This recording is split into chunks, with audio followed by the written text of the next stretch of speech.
I'm home. The lunch you made was delicious today, too.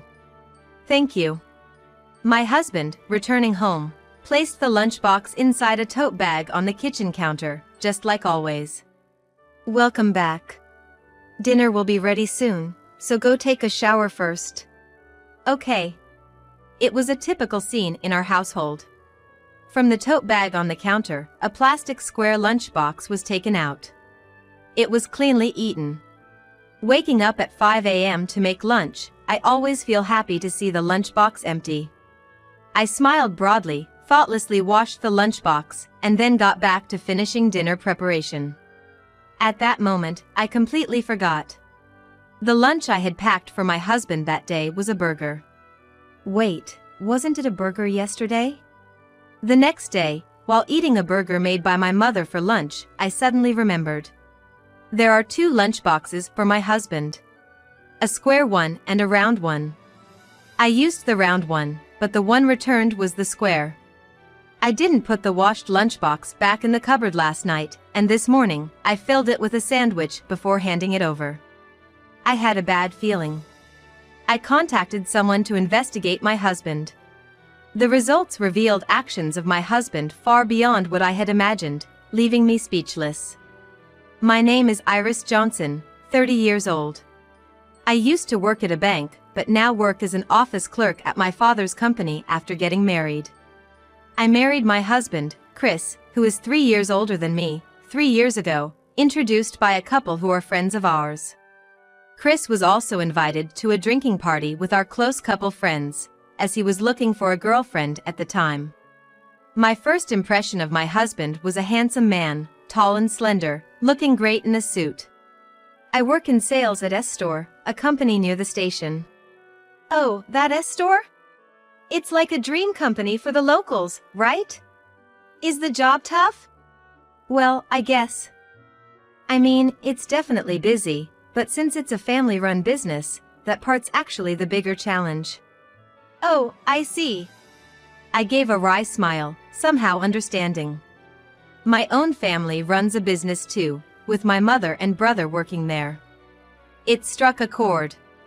The top guys are the president and his wife, and the executive vice president is the president's brother.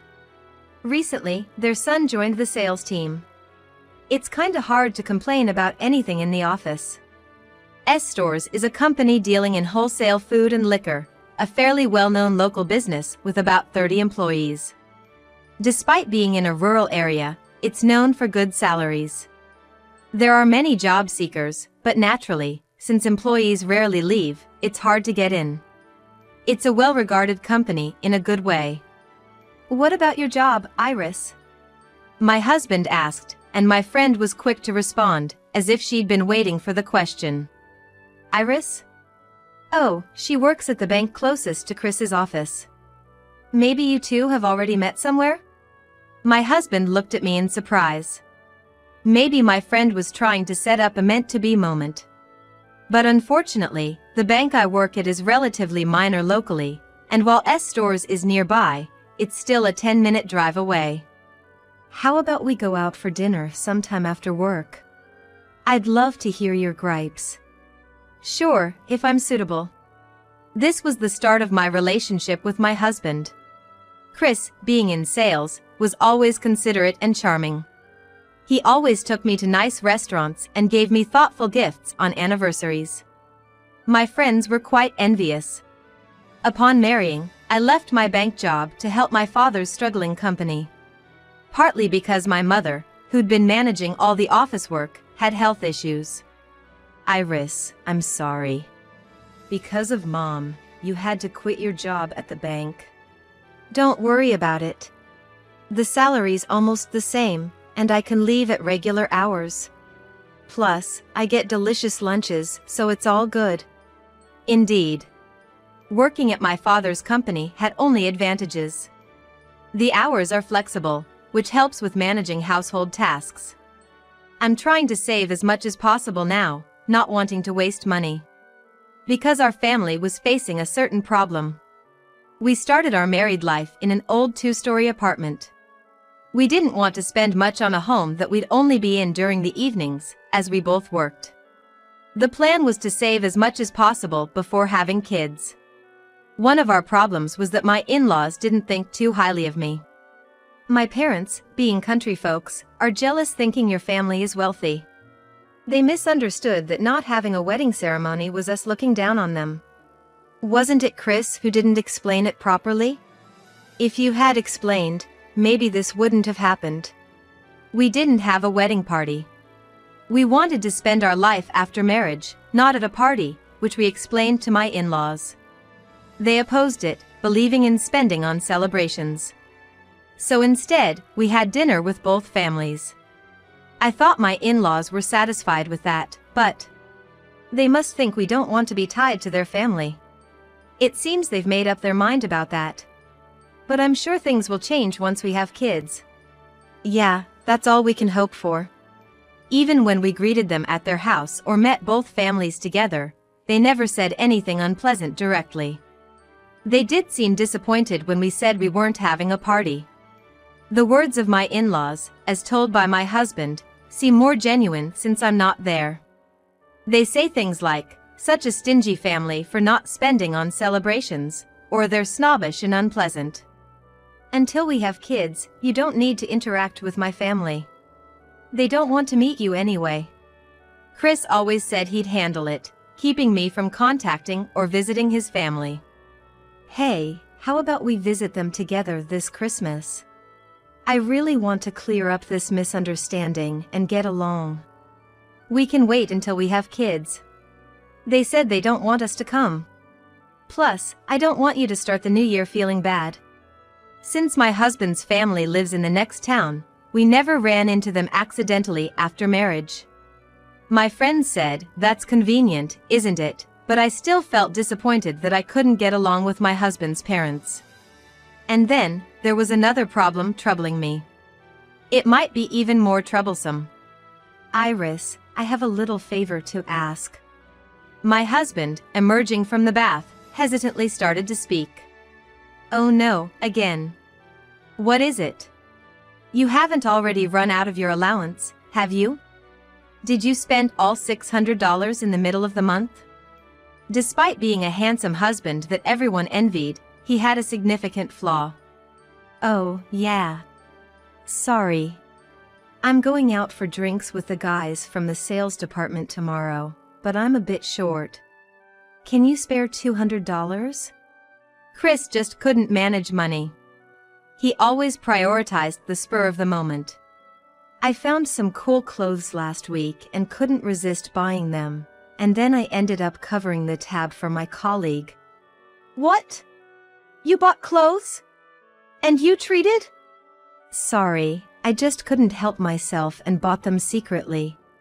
But they are stylish. And about the tab, I had to, you know? I'm a senior. It would look bad if I didn't. Listen. That's what people do when they can afford it. If I keep dishing out money for Chris's pride, we'll never pay off our debts. My husband loves fashion and can't resist buying things he wants. He's also a show-off who uses spending money as a way to relieve stress. So, I can't completely restrict him and end up giving him additional allowance each month. When we got married, Chris had a revolving credit loan and a new car loan, which amounted to more than $2,000 in monthly repayments. He also likes drinking and spends half the week out, so he used to burn through his entire salary. Naturally, he had no savings. This came to light when we were engaged and discussing our future life. It'll be fine. Things have worked out so far, and they'll work out in the future too. His optimistic words made me lean more towards paying off debts than having a wedding. Chris wanted a wedding, but I could easily imagine him showing off unnecessarily and wasting money. After my persuasion, Chris agreed, "All right, I'll give up on the party. But please, keep my debt a secret from my parents." That settled the matter. Looking back, maybe I should have reconsidered the marriage then. But at that time, I thought, I need to take care of him. And I was in love with him. Love is blind, as they say. 2 years have passed since then. Driven by a sense of duty to repay debts, I've been living frugally. I only buy inexpensive clothes and personal items. I've cut down on eating out, and I try to make our home-cooked meals as delicious as possible. I also prepare lunch boxes, so I wake up at 5 a.m. every morning to manage the household. Hey, about the allowance, since you always overspend, why not just make it $1,000 from the start? His attitude, only thinking of the present, still annoys me sometimes. All right. When you can manage your $600 allowance properly, we'll think about it. I can't let my guard down. Now, after 2 years of marriage, we've halved our debt. We've even started to save a little for a new family member. I live off my salary, and all of Chris's salary, except for his allowance and savings, goes to paying off debts. Except for the car loan, we should be able to pay everything off in another year. With a child, our family's problems will be solved. I believed that without a doubt. But I had no idea of the betrayal that awaited us. In this life of frugality, there was one thing I insisted on buying. It was my husband's lunchbox. Nice-looking square box and a round box. I chose the lunchbox based on the menu. Today's lunch is your favorite burger, Chris. Awesome! Iris, your burger is so delicious. I could have just one, but some dishes are easier to pack in the square lunch box like sandwiches.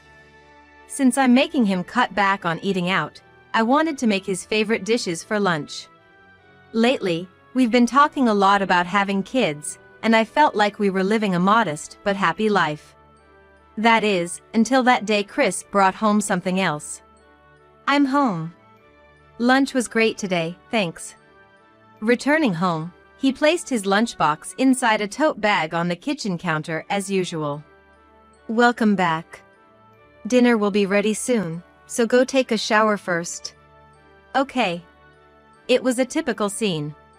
From the tote bag on the counter, a plastic square lunchbox was taken out. It was completely empty. Waking up at 5 a.m. to make lunch, I was really happy to see the lunchbox empty. I smiled, washed the lunchbox without a second thought, and went back to finishing dinner. At that time, I completely forgot. The lunch I had packed for Chris that day was a burger. Wait, wasn't it a burger yesterday? The next day, while eating a burger made by my mom, I suddenly remembered. I had used the round one, but the one that came back was square. I didn't put the washed lunchbox back in the cupboard last night, and in the morning, I filled it with a sandwich before handing it over. I had a bad feeling. When I checked the cupboard where the lunchboxes were stored at home, it was empty. What could this mean? As I pondered this while preparing dinner, Chris came home. I'm home. Thanks for lunch again.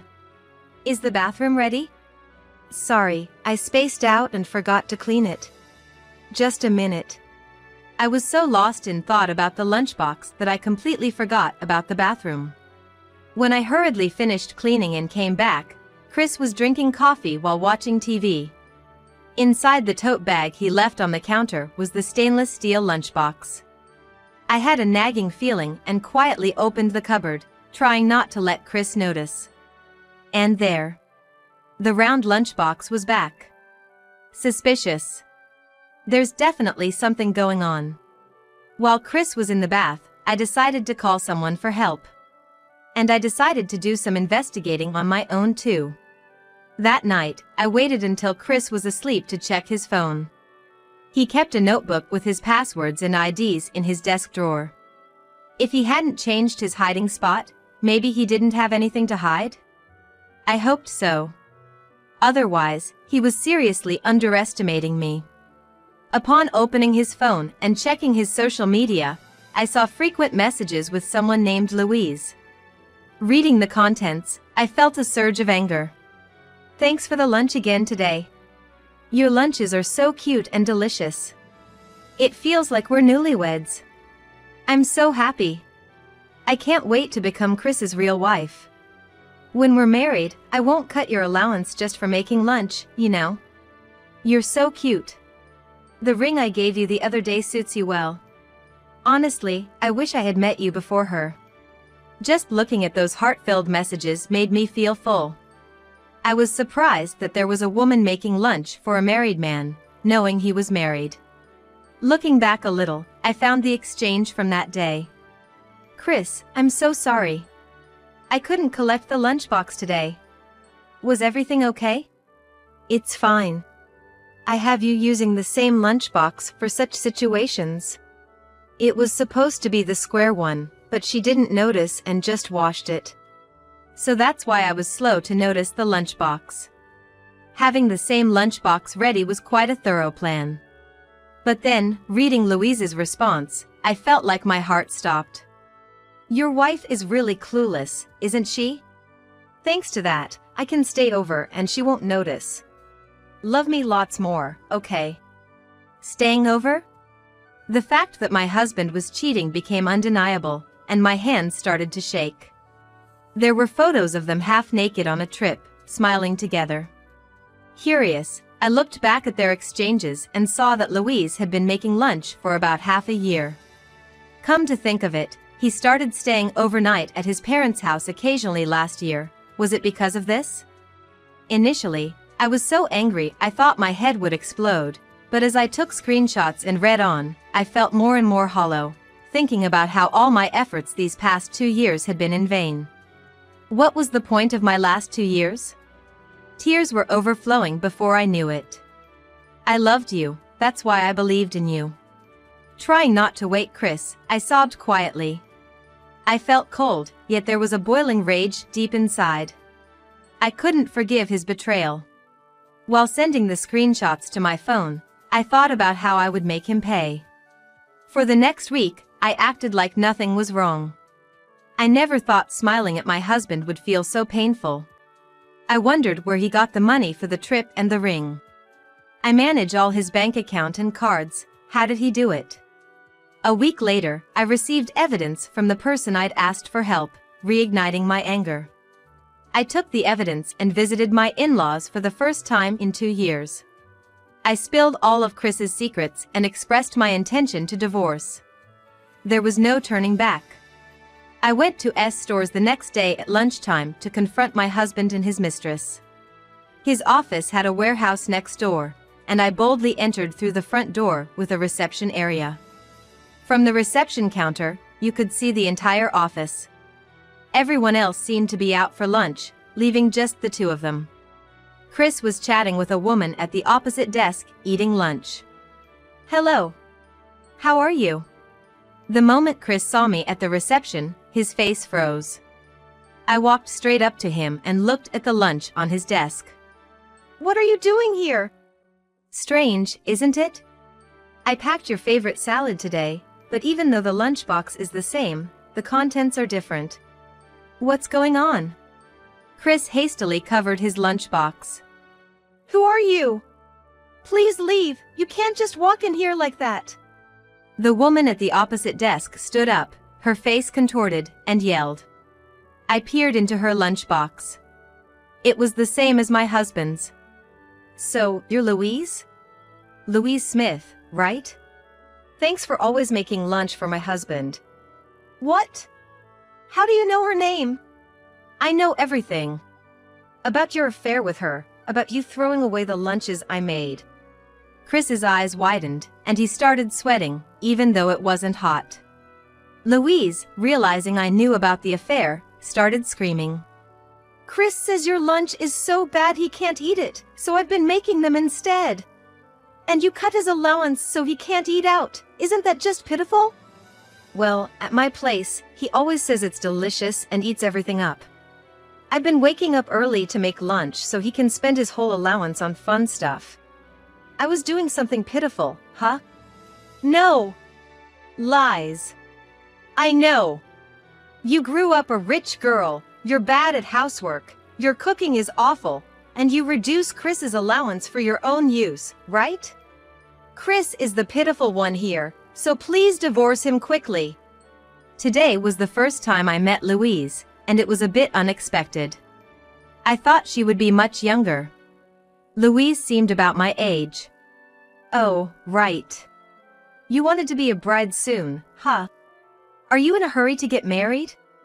But if you marry this guy, you'll be in debt hell, can't have kids, and his parents will mysteriously hate you. Debt? Hey, get out of here! You're causing trouble at the company. Let's talk at home, okay? Chris, sweating profusely, desperately pushed me out. Then, a middle-aged woman peeked out from a seat partitioned off by a cubicle. It's fine. Take your time, it's lunch break. Iris is like a daughter to me. If necessary, I'll testify about the two of them at the company. What? Daughter?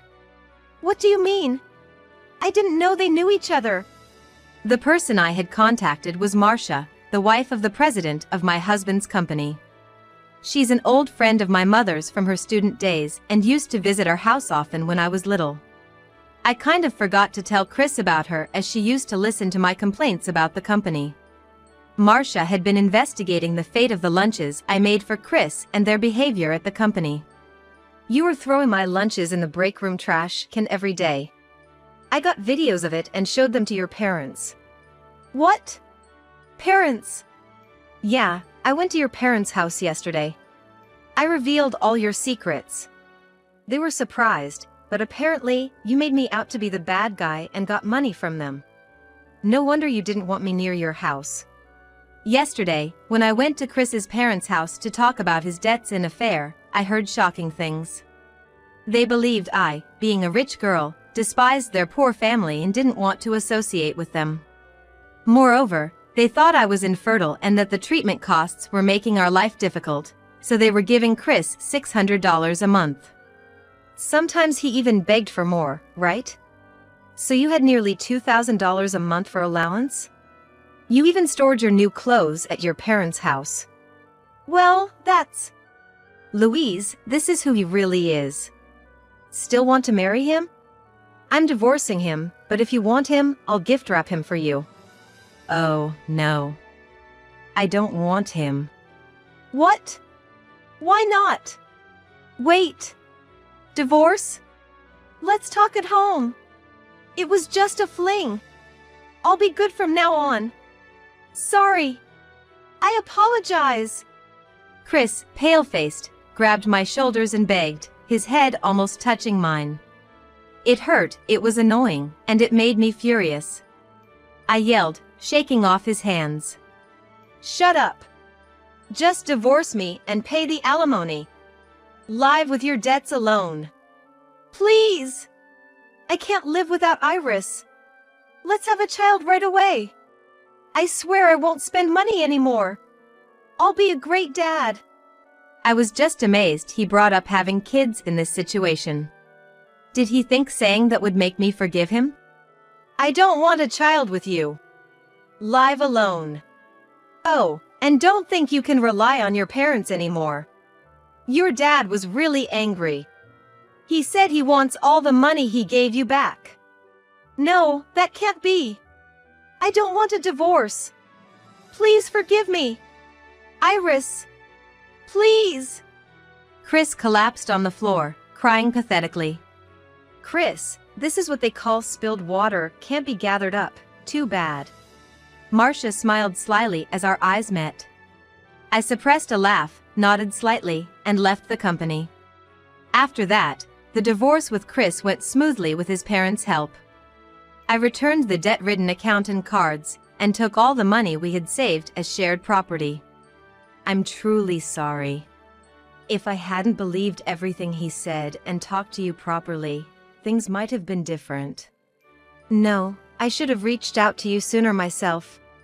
Not being able to build a relationship with my in-laws was my only regret. My father-in-law paid the alimony in full and said he'd also claim what he had given Chris. Reflecting on spoiling Chris, his parents wouldn't let him live at home, and now he's in a cheap wooden apartment. He has to deal with his debts and living expenses, which he never had to before. At the company, he was moved to shipping because they couldn't have a debt-ridden man involved in an office affair in sales. Marcia told me he's being yelled at daily for unfamiliar warehouse work.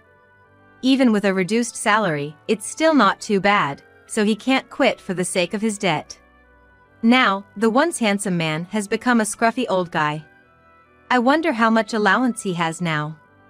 Louise, feeling uncomfortable after Marcia found out, resigned the next day and never returned. Louise sent a letter of apology through Marcia. The letter said, "Now that I know Chris's true nature, I'm moving because I'm scared he'll cling to me after the divorce. Definitely. I've returned to my parents' house, saving money with the frugality skills I learned." Chris begged to get back together several times, but I completely ignored him. Marcia's warning seems to be the most effective since he can't quit his job. With the alimony from the two, I'm planning a spa tour with Marcia and my mother soon. My life is just beginning. I plan to live positively from now on.